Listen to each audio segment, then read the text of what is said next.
যে গান দিয়ে নিজের ক্যারিয়ার দাঁড় করানোর কথা ছিল, এবার সেই গানের কারণেই ভারতীয় বাংলা সিনেমা থেকে আজীবনের জন্য নিষিদ্ধ হতে যাচ্ছে জনপ্রিয় নায়িকা মিমি চক্রবর্তী।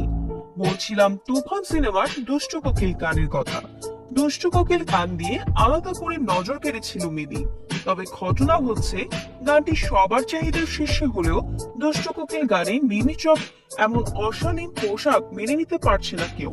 তাই অশ্লীলতা ছড়ানোর দায়ে কলকাতার সিনেমা ইন্ডাস্ট্রি থেকে আজীবনের জন্য বহিষ্কার হতে পারে মিমি। যদিও সেটা এখনো গুঞ্জন, তবে দুষ্টু কোকিল গানে ইতিমধ্যেই মিমির প্রতি ক্ষোভ ঝাড়তে দেখা গিয়েছে কলকাতার অনেক নামি দামি তারকাদের। সবার একটাই প্রশ্ন, মিমির মতো এত বুদ্ধিমতী নায়িকা কিভাবে এমন দৃশ্য অভিনয় করলো?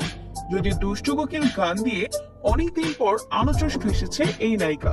এছাড়াও তুফান সিনেমার মাধ্যমে অনেকদিন পর হিটের দেখা পেল মিমি।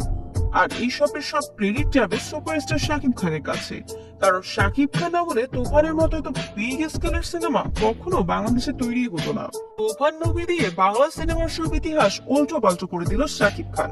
টলিউড থেকে বলিউড সবাই এখন শাকিব খানের প্রশংসায় পঞ্চমুখ। সুপারস্টার শাকিব খানের তুফান সিনেমার হাইপ এখন অন্য লেভেলে, যেটা দিন দিন শুধু বেড়েই চলেছে।